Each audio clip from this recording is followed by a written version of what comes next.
Dear Manchester United fans, dear faithfuls, lovers of football, I have an interesting topic. Give me your listening ear. Stay here for a bit.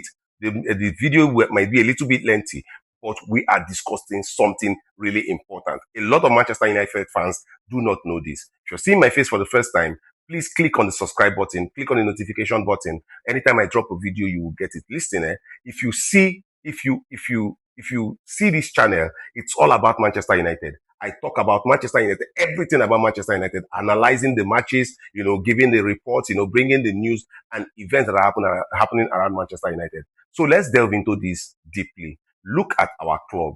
We've hired different managers at different times. We've played different kind of footballs at different times. And all of these managers, after they come to Manchester United, they are no longer good.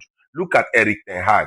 He was doing fantastically well at Ajax, and he comes to Manchester United. Manchester United is bigger than him, and they will bring in Ruben Amorim. He's not even spent a complete year at the club. Somehow we want him gone, right?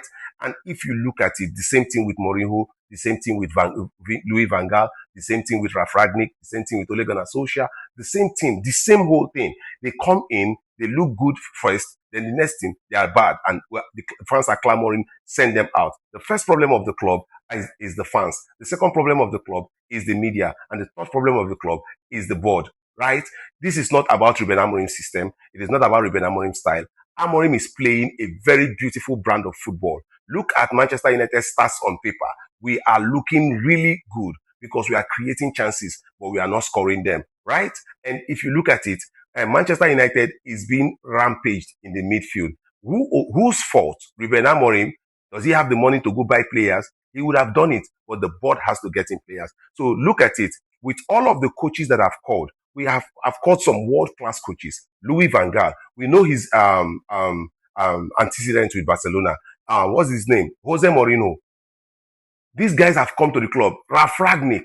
These guys have come to the club and they have seen Manchester United and they have said things, and the things that they have said have all pointed to the board. And this is where we ought to understand that it is not about Ruben Amorim out. It is the board. It is the board. The board is our problem. Even as I talk the board, Glazers are our problem.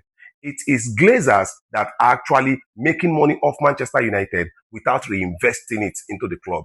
And this is why Cristiano Ronaldo had to call out the abysmal state of abysmal state of the training facilities in Carrington. Abysmal. And we have a board that is making money off this club. Manchester United is the most valuable club in England. And we have a board making money off the club and not doing anything about reinvesting the money back into the club.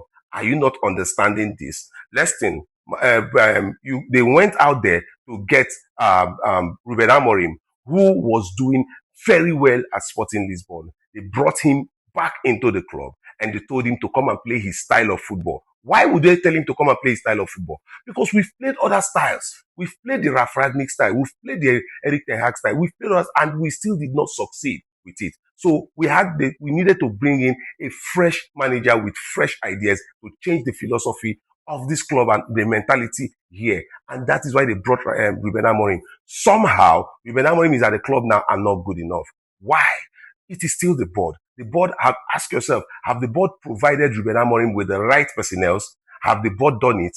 In a summer where we know that this is a Ruben Amorim break or make summer, you were supposed to be getting in midfielders instead of going to get Benjamin Sesko, who is an attacker, when we already have Rasmus Højlund, who is not receiving balls, Rasmus Højlund, who we are not even feeding with balls. Then you go bring Benjamin Sesko. Who go give him ball where you go take score? Who go give him ball? Rasmus Højlund even looks like a player with a struggle to even do things. Benjamin Sesko will take time. Who will deliver the ball to him? This is why I thought that Manchester United board is not supporting this guy. And that is the problem.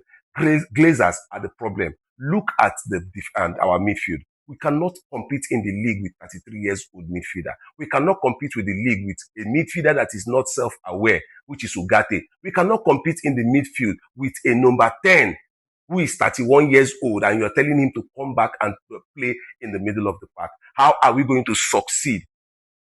A lot of us say Ruben Amorim are playing these players out of position. How are we going to do it?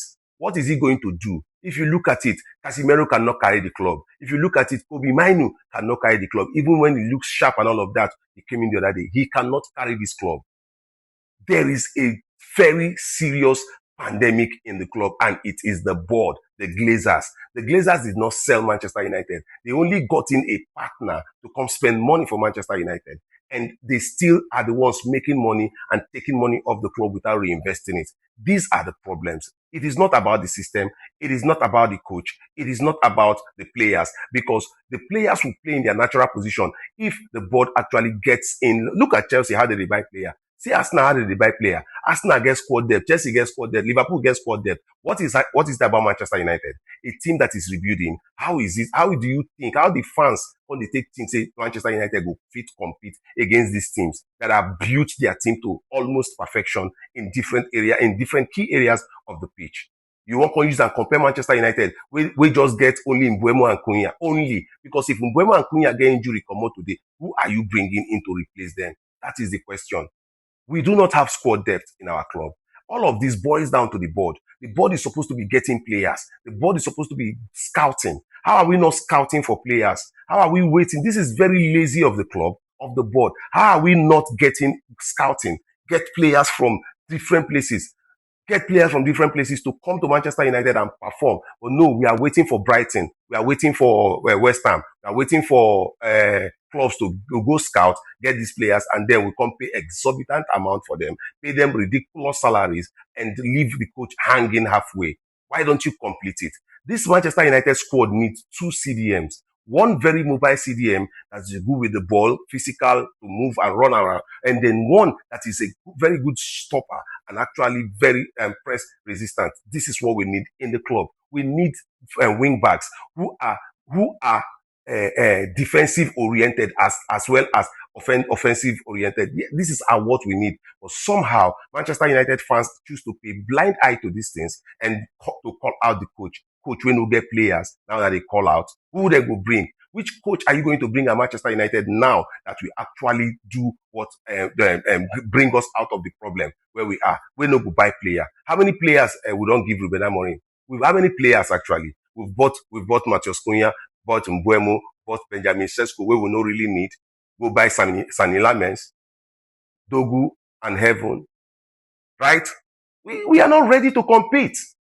If we are ready to compete, we go furnish this coach with. Now you are telling him to adapt to 4-4-2. 4-4-2. Other people never play them. Other people don't play 4-4-2. Don't play 4-3-3. These players no still adapt, so they have to adapt to this one.